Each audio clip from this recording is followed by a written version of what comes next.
entered the boiler room.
It's another effing Monday here at UCY.TV, and you're listening to live radio for the next 60 minutes. Me, my big mouth, and my sidekick Lance over there.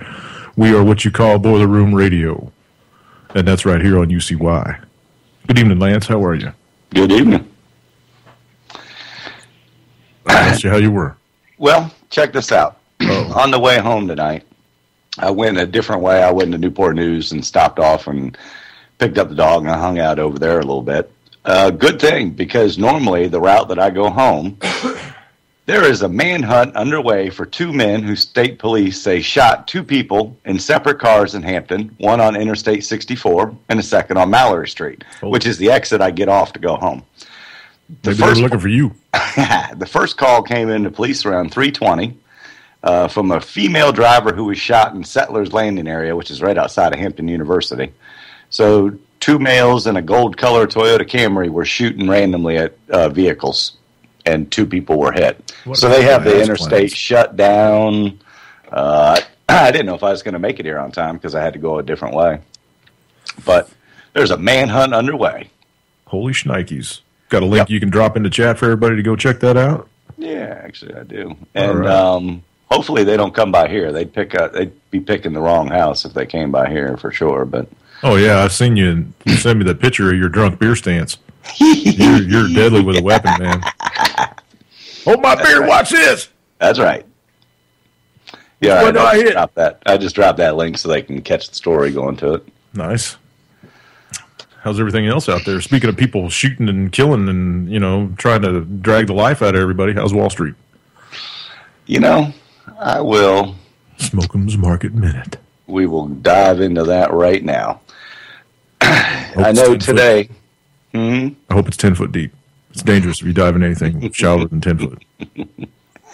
We have not reached the 17,000, but we got real close, up to 16,970. So we were 30 points away. Breaking it tomorrow. 57 points away right now from that infamous 17,000. Watch the Nikkei. The Nikkei will break it overnight.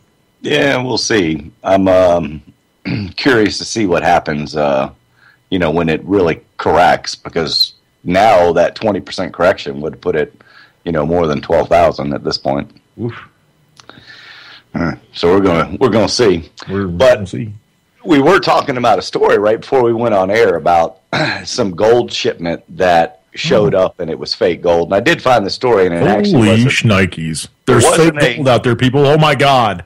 Well, All Day Glitters, businessmen who bought $270 million of gold ends up with metal bars. Police last night were making arrangements with a mainland businessman to check whether his $270 in Hong Kong million of gold bullion he bought in Africa was genuine. Another part of the consignment was swapped with metal bars. On Wednesday, this is last Wednesday, Zhao Jing opened part of his shipment in front of his buyer in Hong Kong and discovered the gold had been switched for worthless metal. Officers were told that his employee... They didn't even bother to paint the shit, they just swapped them out, huh? Just swapped them out. Damn. After an initial inquiry showed he purchased 998 kilograms of gold bars from a company in Ghana, Officers were told that his employee confirmed the cases contained the gold before it was loaded onto the chartered flight in Ghana. And when he opened the boxes, he found they were filled with metal bars instead of gold bullion. He told officers the cases appeared to have been tampered with. Really? No way. We don't rule out the possibility it was aliens. That the gold may have been switched for metal bars before being delivered to Hong Kong. And it reminds us of 4 years ago, 265 gold bars were taken from a Yun Long company. Police arrested 3 men and recovered most of the gold bars. So a lot of them they didn't even recover. So you know where your gold's at, brother? Your gold's at it's China. Flight 370. I posted again on that today because World Truth TV was posting again on it. Yeah. And I said, look, in a world in 2014, a world that's under surveillance by 6,000 spy satellites, just ask the government where the plane is. And if they don't tell us, it's a global cover-up. Yeah. It's as simple as that. It's just a global cover-up. A good one that I was reading with is by Peter Schiff. We all read stuff by Peter Schiff over time, I believe. Economists, investment analysts, and politicians have spent much of 2014 bemoaning the terrible economic effects of the winter of 2014. The cold and snow have been continuously blamed for the lackluster job market, disappointing retail sales, tepid business investment, and most notably, much slower than expected GDP growth. Given how optimistic many of these forecasters had been in the waiting months of 2013 when the stock market was surging into record territory, which we are again, and the Fed had finally declared... Everybody's making money! Well, they finally declared that the economy had outgrown the need for the continued QE, or the quantitative easing. The weather was an absolutely vital alibi. If not for the excuse of the bad weather, the entire narrative of a sustainable recovery would have been proven false. So it would have been proven a long time ago, but they've just been blaming it on the weather. What the F ever?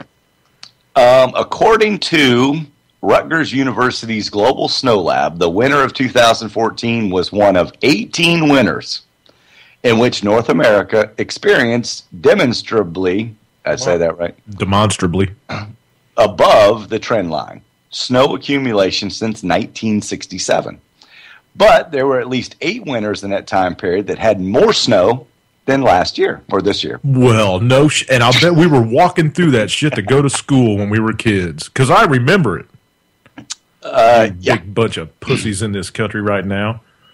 So it would be a stretch to say that this past winter made a greater impact than the average of the 10 snowiest winters since 1967. Cross-checking those winters with corresponding GDP figures from the U.S. Bureau of Economic Analysis reveals some very interesting conclusions. In general, the first quarter, which responds to the winter months of January, February, March, obviously, show GDP growth that is in line with other quarters. For instance, in 67, the average first quarter growth came in at 2.7, slightly above the 2.55 for the average fourth quarter. Well, quit your bitching, everybody. Everything's fine. But when the winter gets nasty, the economy does slow noticeably in the first quarter. So, to that extent, my initial analysis likely underestimated its impact. The bad news for the apologists is the drag is not nearly enough to explain away the current lethargy that's in the system. Lethargy. Thank you.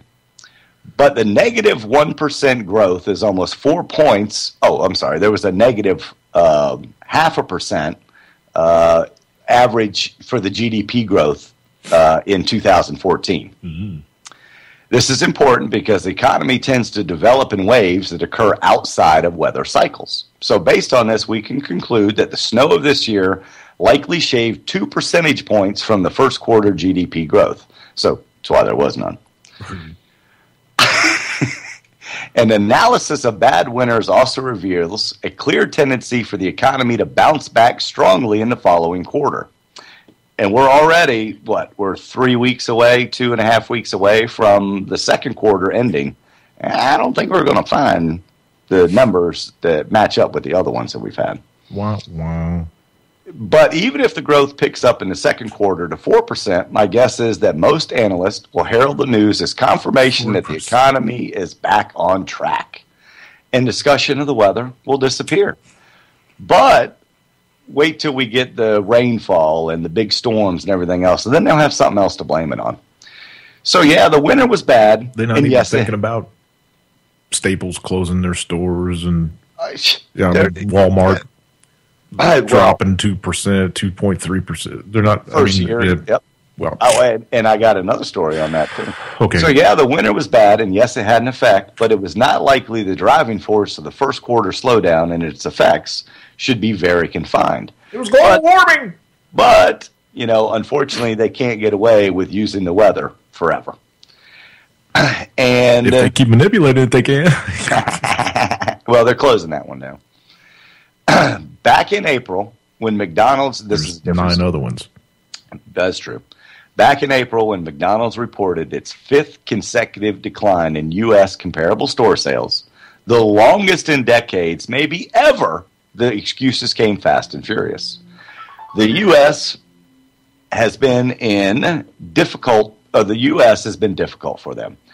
And the weather has played a role. There we go again with the weather. And I think the competition is a little bit sharper. We've seen better results out of Burger King and Wendy's than McDonald's. Harsh winter weather and challenging industry dynamics weighed on U.S. results, and McDonald's added. So only McDonald's was impacted by the weather, not any of the competition. But more importantly, there was hope, so one could just ignore the present and the past, and the month of April is going to be slightly improved, so there are positives out there. So McDonald's has its longest stretch without rising U.S. sales in history. I would hope that it's because people are waking up to the crap McDonald's is selling them. I would hope that a lot of it's got to do with that. Because I talk to a lot of people, I don't know about you, but I talk to a lot of people, and, they're clueless, shall we say. Yeah. But quite a few. But a lot of them won't eat fast food anymore because they know about GMOs. They know about everything like that. So hopefully McDonald's profits are down because people are waking up, not the other way around. A couple years ago, there was a guy, I can't remember what his name is now, but he did the 30-day diet on McDonald's. Nothing but McDonald's. I remember that. And he put on like 46 pounds in 30 days. Yep. So, and that thing went viral. And a lot of people watched it, and they passed it to their friends, and blah blah blah. That's how it goes viral. So yeah, there's quite a few things that are adding up to the whole fast food, and it's not cheap anymore. It used to be cheap as hell to go to McDonald's and eat, grab a burger and fries and a drink, and it's $10 now. It's not $5 anymore. Yeah, their menu has gotten a little bit more. The burgers are smaller, the drinks are smaller, the fries are smaller. And you can't even call them burgers. Yeah, it's hidden inflation. No, it's cornmeal that looks like burgers. They fry it on a grill. Sawdust and pink slime and some other stuff. Right. Fillers. But you know why Wendy's hamburgers are square? Because they don't cut corners. Sorry. Well, that's true. That's their advertising thing from the 70s. Supersize Me. There are 8 Hawks headed there in the room. Yeah, Supersize Me. That was it. Yeah. And just, the stories that are just popping up is the trend of increasingly more Russian companies are dropping the dollar and switching to the yuan and the renminbi. That's because we're out. Yeah, I know I've heard a couple X-22 reports that you dropped me. And it's funny because I've been reading a lot more articles about the renminbi. And that's, not being talked about in mainstream media. No. So if they don't talk about it, it must not be happening. So no. I'll just keep watching for them. It's not happening in the talking points memo anyway. No, and anybody who Jay does Carney really give it the big nod. Well, people who do speak out, mainstream media news people that do speak out, like the RT lady that quit. Not that she's mainstream media, but, did her thing on air. Dylan Ratigan on MSNBC has just gone off the handle sometimes. Keith Olbermann couldn't be tamed on MSNBC, because he was trying to speak the truth. So you speak the truth, you get shut up, or you lose your show. How fair is that? Yeah. Judge Napolitano, he was speaking all kinds of truth on Fox and got clipped. Yep. From Fox, for Christ's sake. That lets you know right then and there that they were in the right wing bag from the get. When they first started, a bunch of years ago, I watched them when they first came on the air. I did too. They were actually pretty fair and balanced back then, like they claimed to be. They'd actually give you both sides of the story instead of giving you one side of the story and then saying, and if you'd like to hear the other side, you can hit our link on foxnews.com. So, yeah, they changed. Murdoch got bought out or something. I don't know, but they're just as bad as MSNBC or CNBC or anything else. They're all the same right now, and it's just disappointing the number of people that's all they get their news from. Yep. It's like the post I said the other day from Mark Twain. If you don't read the newspaper, you're uninformed, and if you do read the newspaper, you're misinformed. Right. Kind of sad. And that was back in, the 1800s? I mean, that they already knew that people were lying in the media and telling us what we wanted to know? Hell yeah, man. I mean, shit, Plato even has quotes on the downfall of society, so... That's because if you don't pay attention to your history, you are doomed to repeat it. That's why this is a sad, wore-out story we're living in, because we are repeating it over and over and over. And I got attacked today. I won't say attacked, but I made it was the David Letterman and that other tool Anderson Cooper, that were just going on the air talking about, hey, gun control, damn it, we need this done, da-da-da-da-da-da. And I'm like, didn't you retire, Letterman? Shut the fuck up. Yeah, you're a tool in this system, so what the hell are you even going out there talking? You're not an expert on it. And somebody attacked me, said, I thought you were better than that. I thought you were all peaceful, and, the gun control is the way to go. And I said, I used to think just like you, until I remembered that all of the previous societies that were disarmed by their government, it didn't turn out well for them. Yeah. So history does repeat itself, and I don't want to be in that repeat. There's stupid people everywhere, man. There is. Yeah, there is. Got any other stories?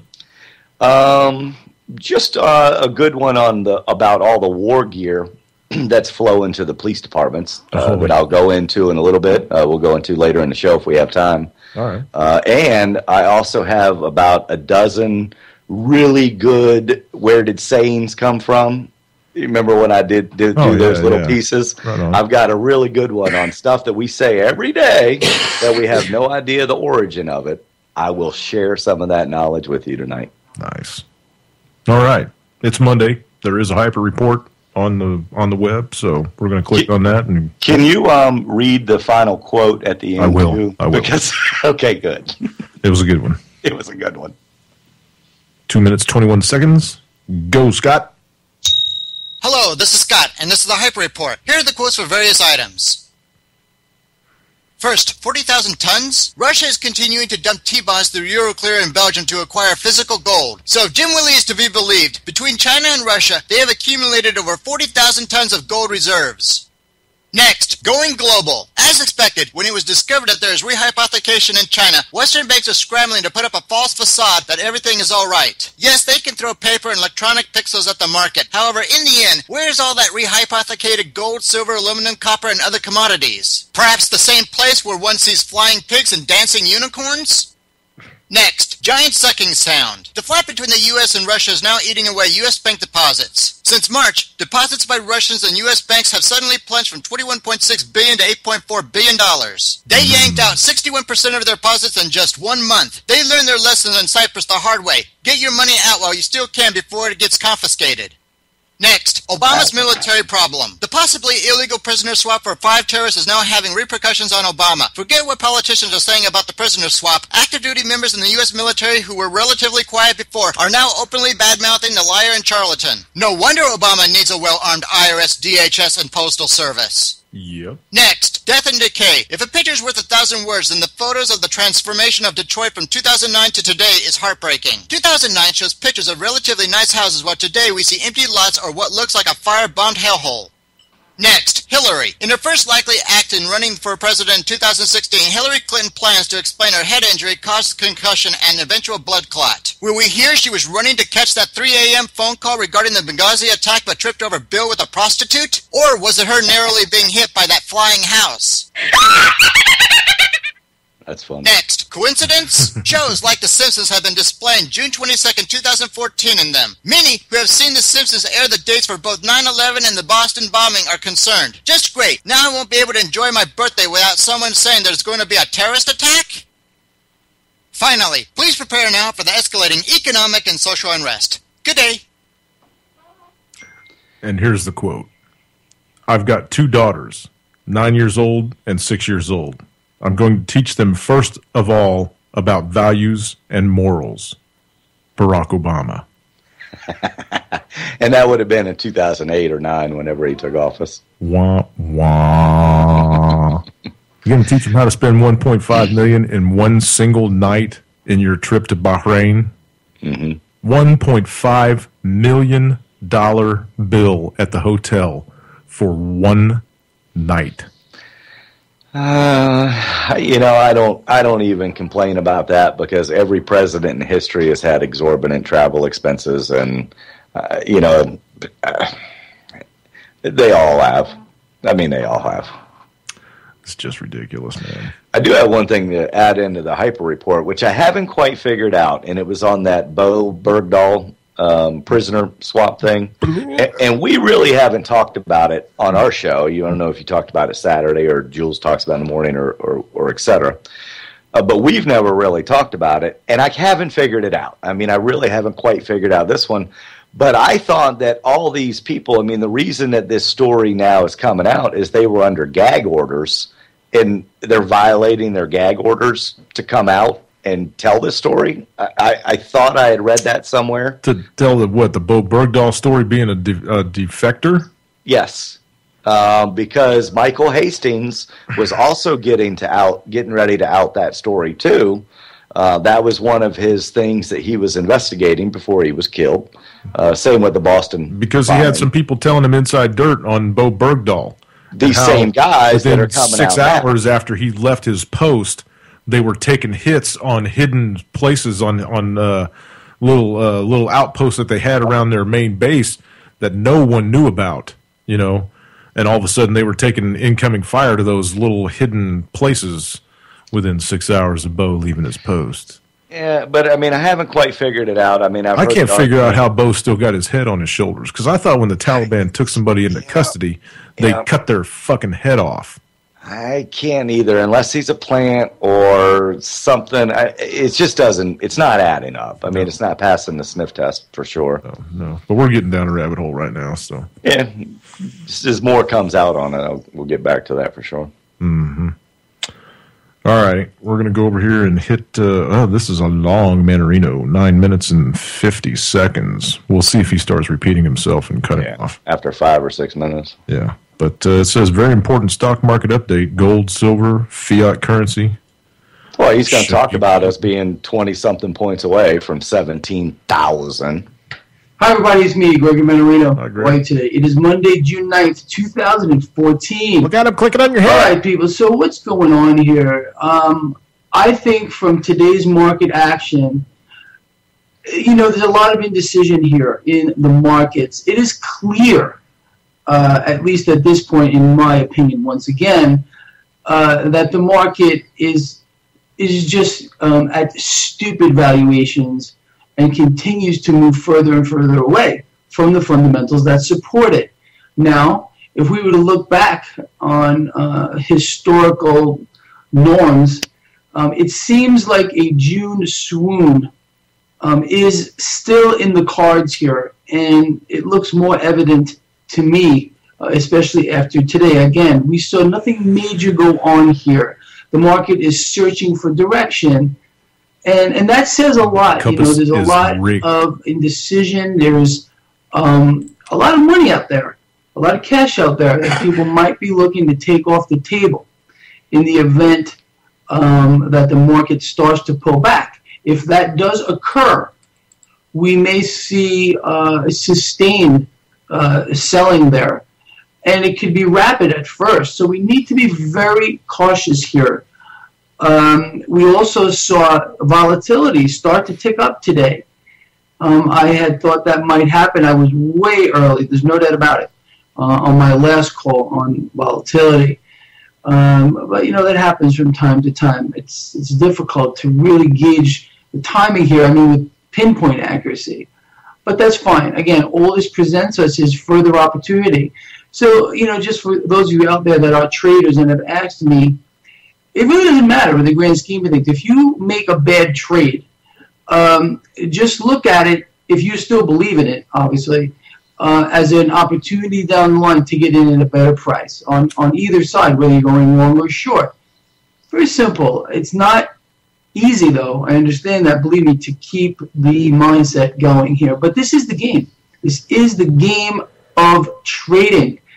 And you have to understand that there are going to be fluctuations, sometimes absolutely bizarre and wild fluctuations with regard to your earnings. But this is all manipulation. Try to stay on the right side of that equation. You will come out on top, but you have to be cool. And you have to be willing to accept risk and subsequently losses and the gains that may come with it as well. I got a lot of questions about this over the weekend. I think it's just so important. And I really appreciate it. I really appreciate all of you out there trying to reach out to me. If I do not answer you, please understand that. Okay. Click. He's talking to the homies on this video. I didn't listen to it before the show. Sorry, folks. If I'd have known that, I wouldn't have played it. I'd have played something else. But, whatever. It's 86. It's pertinent right there, that's for sure. Well, whatever. If he's talking to the homies, he's talking to the homies. And everything's manipulated. We already know that. Tell us something we don't know. Tell us when the correction's going to happen. That's what I want to know. I know it's like shooting at, in the woods trying to hit, something besides a tree. But oh, and I meant to tell you, speaking of, since we're on finishing up the financial stuff, I do have my interview at 5:30 tomorrow. Nice. So hopefully I can separate myself from the financial markets. Nice. Would love to see that happen. Yeah, definitely. So I'll let you know how it goes tomorrow and give you a call. Right on. Okay. I am actually going to turn the floor over to you and let you do your story. Okay.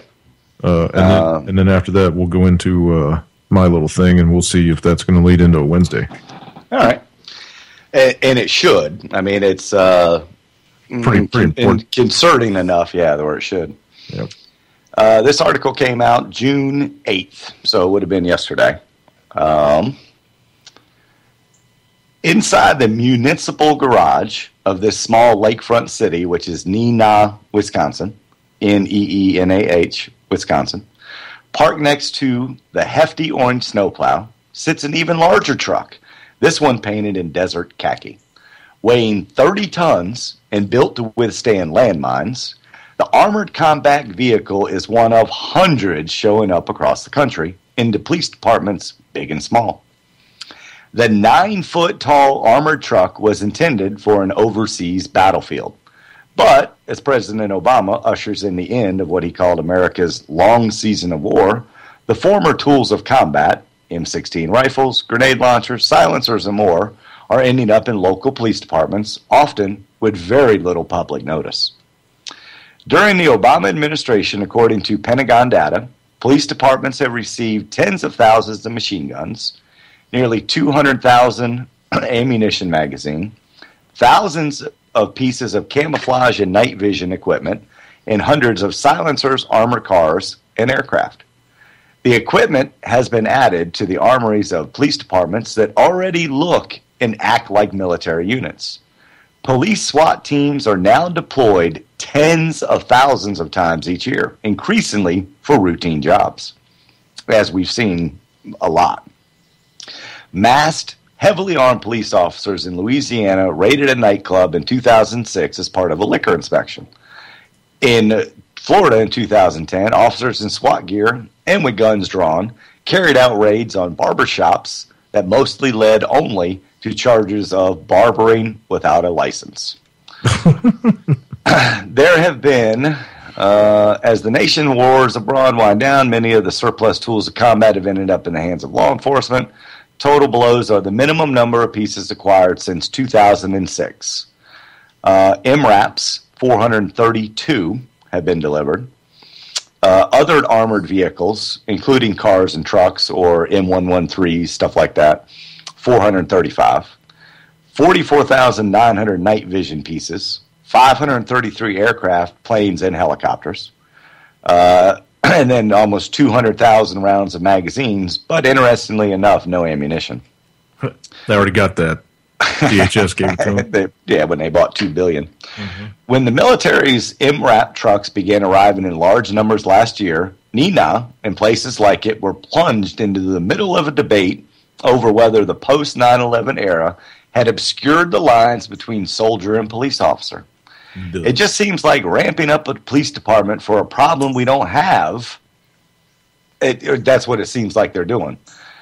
This is not what I was looking for when I moved here, that my children would view their local police officers as an M16-toting, SWAT apparel-wearing officer. A quiet city of only 25,000 people, Neenah has a violent crime rate that is far below national average. Barney Fife, where are you? They have not had a homicide in more than 5 years, yet they're getting all this equipment. Somebody has to be the first person to say, why are we doing this? Said William Pollnow, a Neenah city councilman who opposed getting the new police trucks. The police chief, Kevin Wilkerson, said he understood the concern. At first, he thought the anti-mine truck was too big, but the department's old armored car could not withstand high-powered gunfire, he said. Congress created the military transfer program. Because they get shot at all the time there. Yeah, all the time. They created this program in the 90s when violent crime plagued American cities and the police felt outgunned by drug gangs. I can see some of that. Today, crime is falling into Wisconsin. Right. The Detroit of the cow pasture. Is that what it is? No, come on, man. Police departments, though, are adding more firepower and military gear than ever. Some, especially in larger cities, have used federal grant money to buy armored cars and other tactical gear, and the free surplus program remains a favorite of many police chiefs who say they could not otherwise afford such equipment. Chief Wilkerson said he expects the police to use the new truck rarely when the department's SWAT team faces an armed standoff or serves a warrant on somebody believed to be dangerous. Mm-hmm. This is like when they had to buy the $150,000 Scarab boats to chase down the drug runners off the coast of Florida, right? So now they've taken those boats, since they don't chase down drug runners off the coast of Florida anymore with them, and they've mounted automatic 60 machine guns to the back of them, and they run up and down the river scaring the shit out of everybody that lives on them. It's ridiculous, man. When is the last time that you remember a gang driving a MRAP or a armored tank vehicle down or the fire an RPG, for Christ's sake? I mean, you know, these things are they're mine resistant. How many times have you seen an IED go off in the U.S.? Well, the reason I asked that, in South Carolina, the Richland County Sheriff's Department website features its SWAT team, and I have a link to their website, dressed in black with guns drawn, flanking an armored vehicle that looks like a tank and has a mounted .50 caliber gun.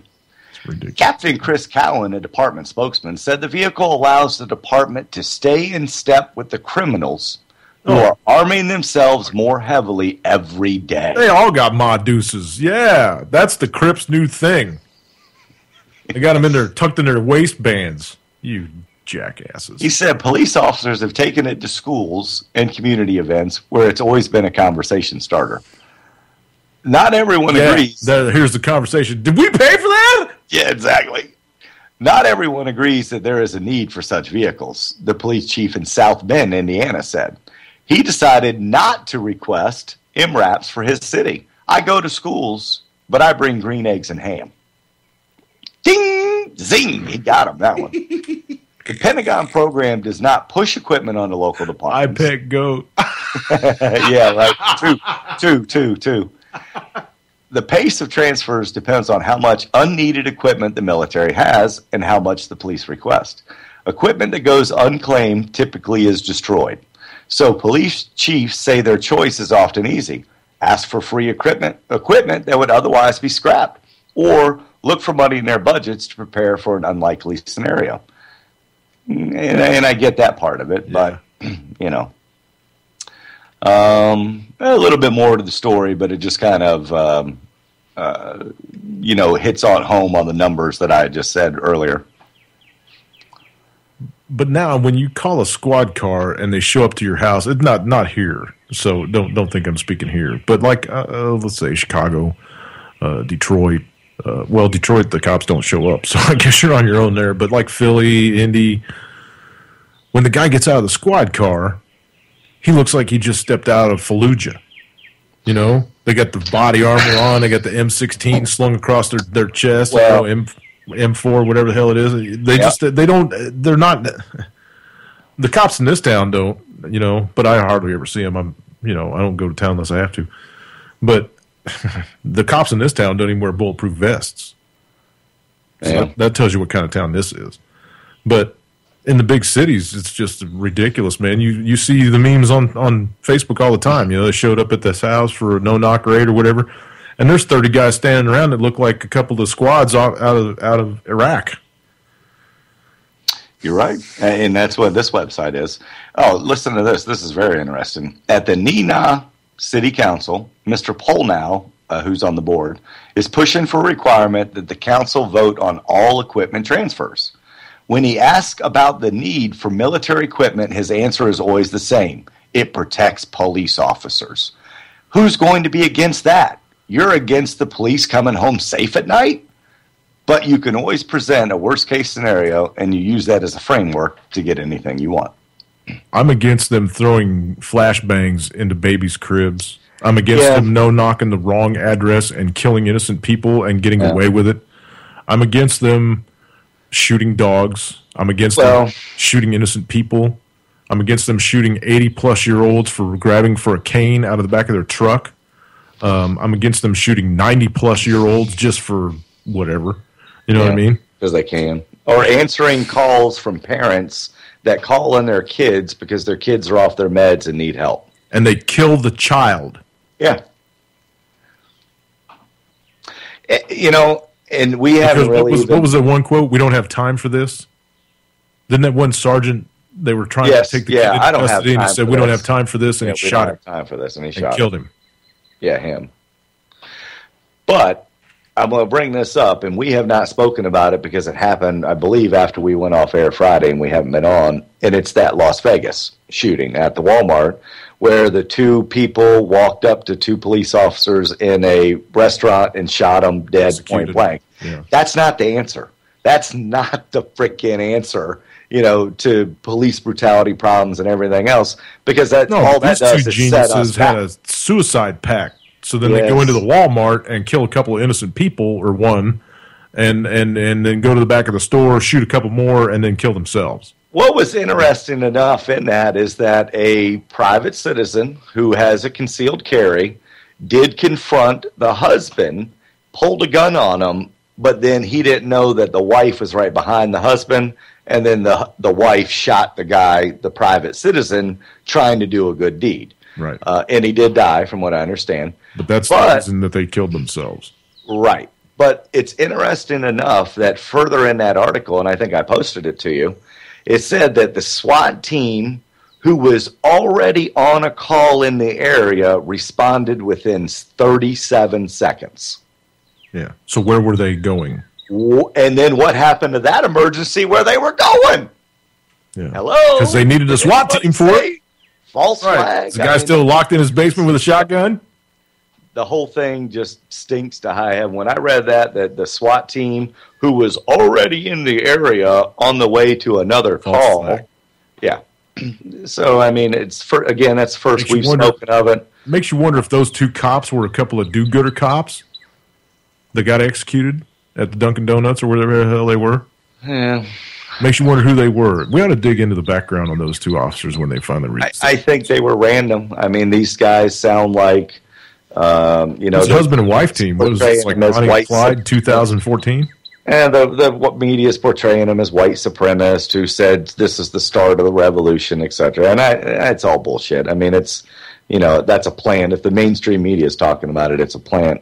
But I think it was a random thing. But again, that's not the answer. I mean, randomly shooting police officers, there's a lot of good ones out there. And that's, when the shit hits the fan, it's going to be people like police officers that stand up for us because they realize. If they're not status pricks. Correct.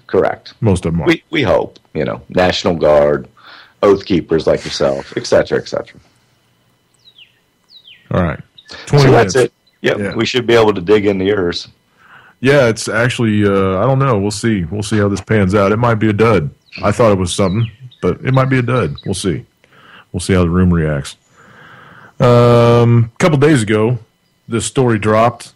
And it got passed around Facebook and Twitterverse and, social media networks grabbed onto it. And I think mainstream media talked about it too.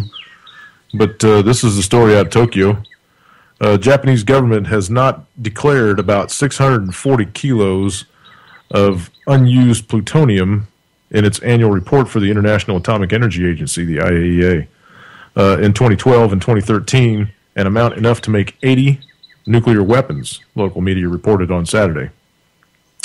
Japan claims to own 44 tons of plutonium, while the actual amount is 45 tons, said Japan's Kyoto News Agency. The unreported plutonium is a part of the plutonium-uranium mixed oxide, or MOX, fuel placed in an offline reactor in a nuclear plant in Saga Prefecture, southern Japan. Excuse me. The MOX fuel was loaded in March 2011, shortly before the Fukushima nuclear crisis happened later that month. Until 2 years later, the unused fuel was taken out of the reactor, which remained offline. An official from Japan's Atomic Energy Commission argued that the plutonium is considered being used and hence exempt from reporting to the IAEA.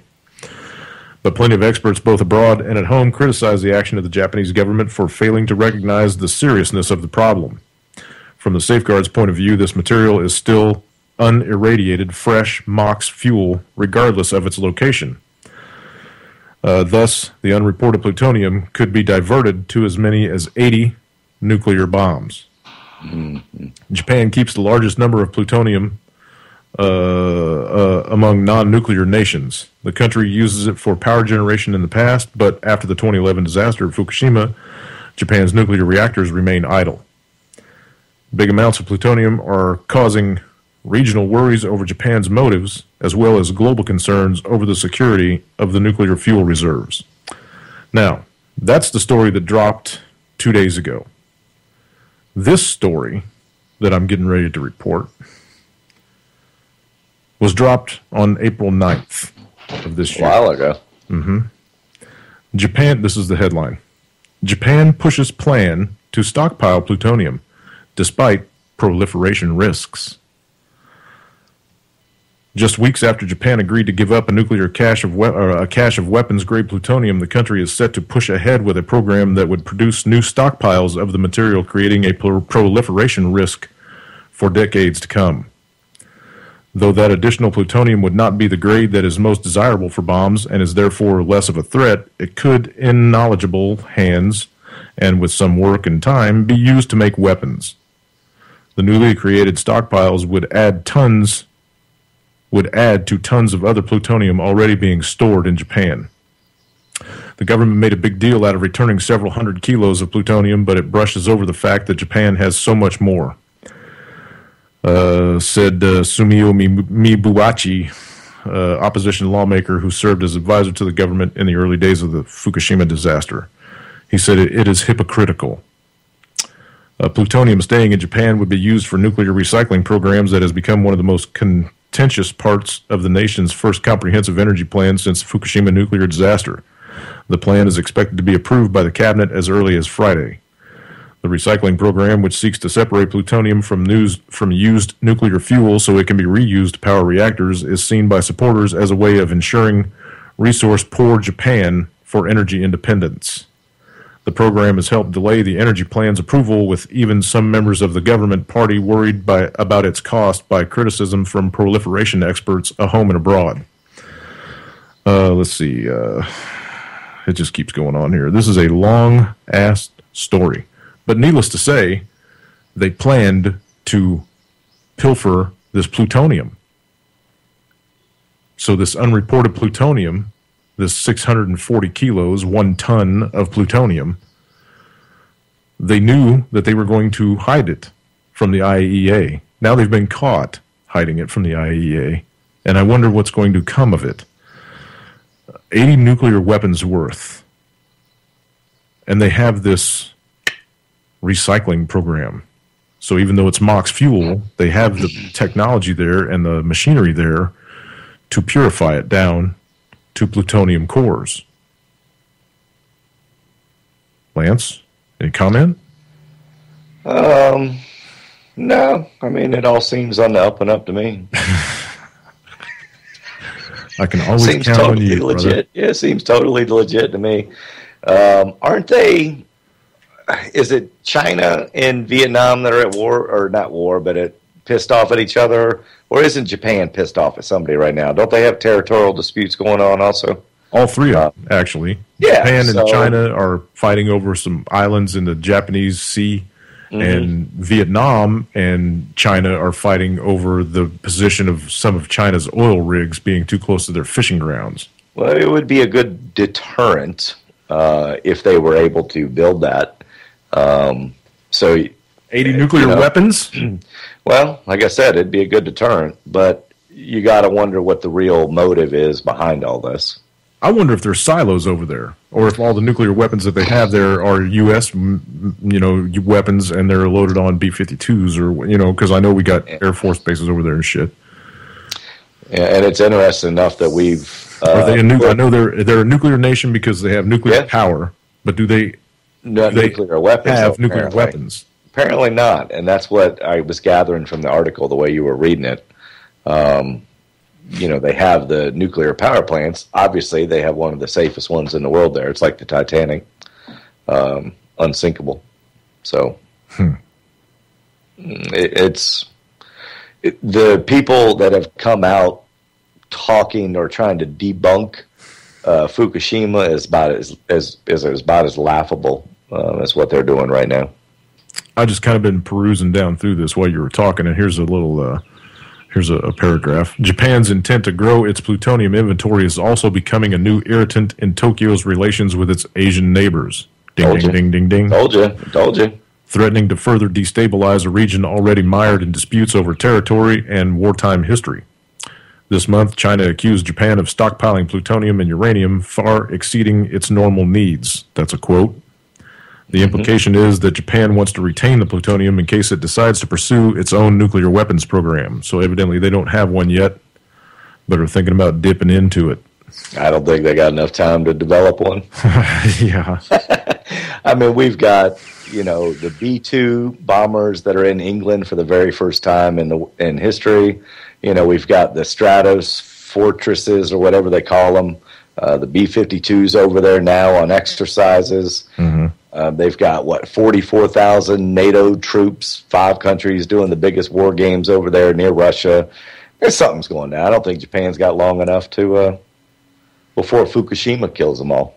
Listen to this one here. I just went down a little farther. The stockpiles in Japan have especially been worrisome to American officials because they are lightly protected.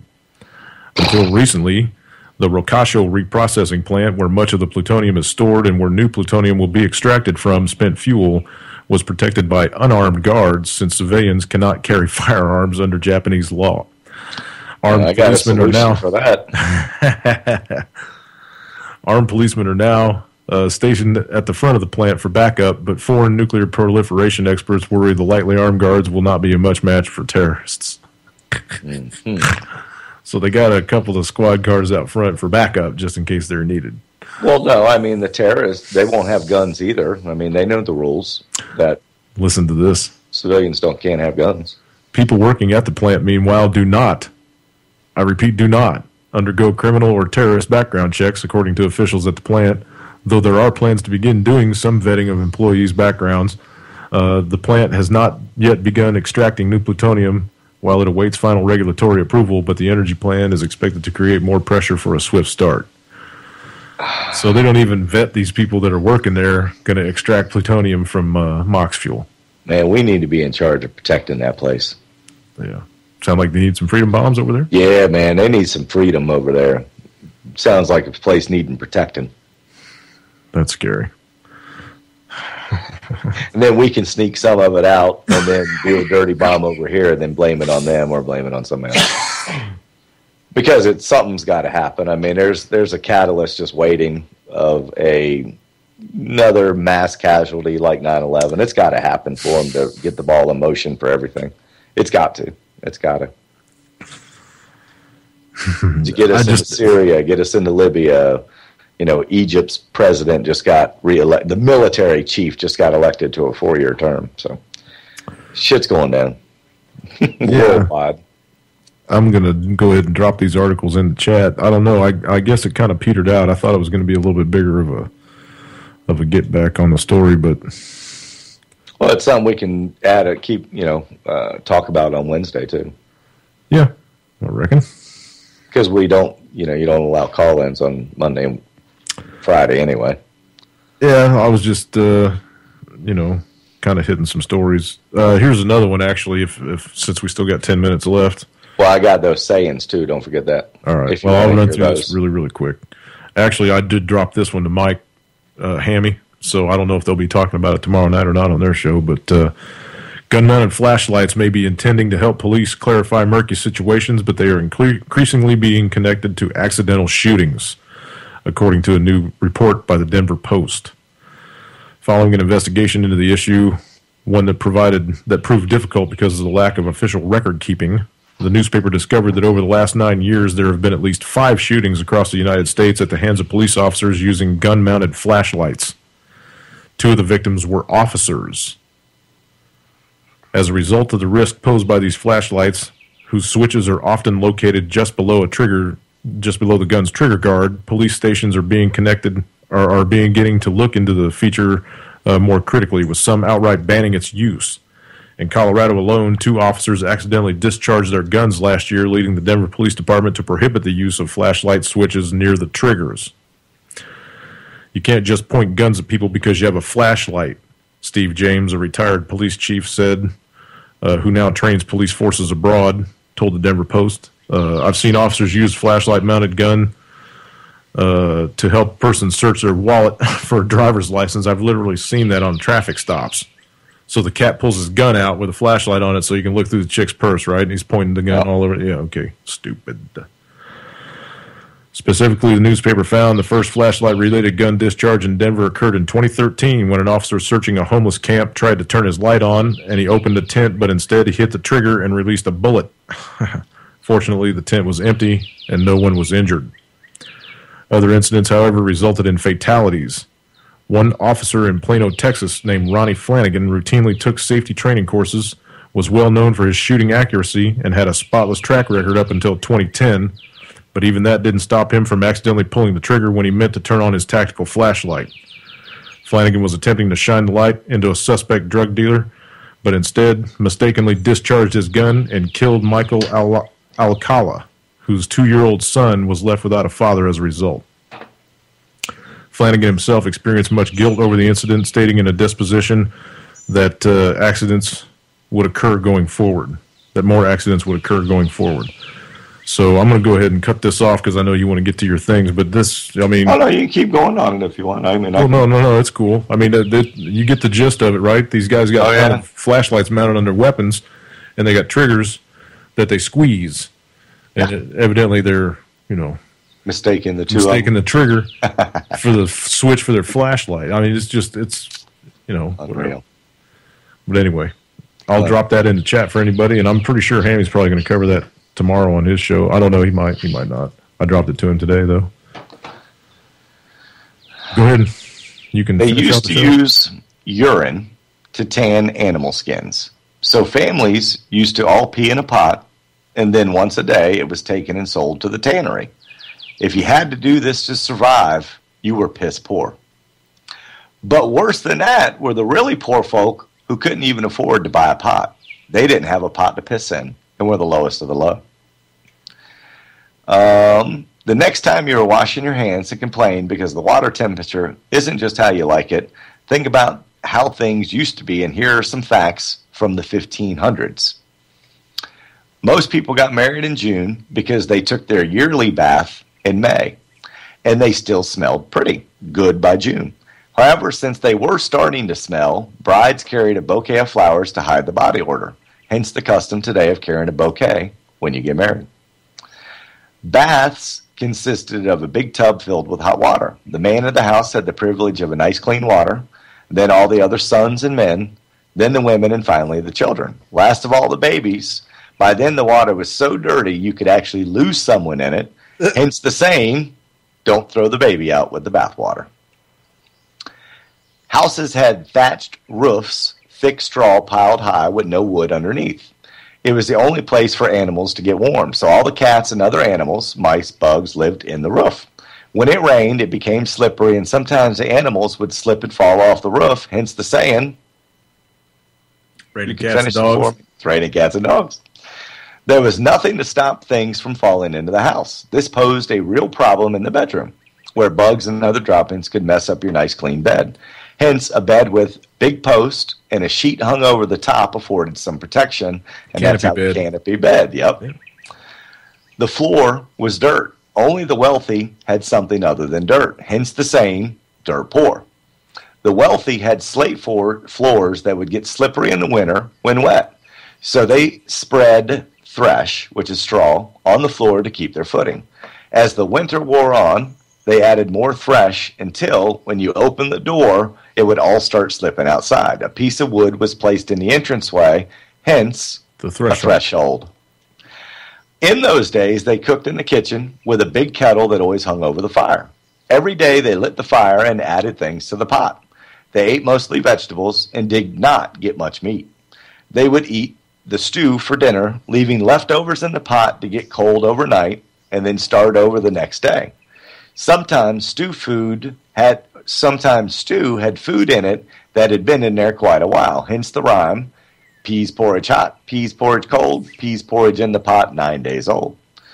Sometimes you could obtain pork, which made them feel quite special. When visitors came over, they would hang up their bacon to show off. It was a sign of wealth that a man could afford to bring home the bacon. They would cut off a little to share with guests and would sit around and chew the fat. Those with money had plates made of pewter. Food with high acid content caused some of the lead to leach onto the food, causing lead poisoning death. This happened most often with tomatoes, so for the next 400 years, tomatoes were considered poisonous. Bread was divided according to status. Workers got the burnt bottom of the loaf, the family got the middle, and the guest the top, or the upper crust. Yeah. I should be able to finish. Lead cups were used to drink ale or whiskey. The combination would sometimes knock the imbibbers out for a couple of days. Someone walking along the road would take them for dead and prepare them for burial. They were laid out on the kitchen table for a couple of days, and the family would gather around, eat and drink, and wait to see if they would wake up, hence the custom of holding a wake. England is old and small, and the local folks started running out of places to bury people. So they would dig up coffins and would take the bones to a bone house and reuse the grave. When reopening these coffins, 1 out of 25 were found to have scratch marks on the inside, and they realized they had been burying people alive. Damn. So they would tie a string on the wrist of the corpses, lead it through the coffin and up through the ground and tie it to a bell. Someone would have to sit out in the graveyard all night to listen to the bell. Thus, someone could be saved by the bell or was considered a dead ringer, and that's how the graveyard shifted. Thanks for taking us out, Lance. I appreciate you, man. Peace and love. Everybody hang on. Turboville's next. UCY.TV. Peace.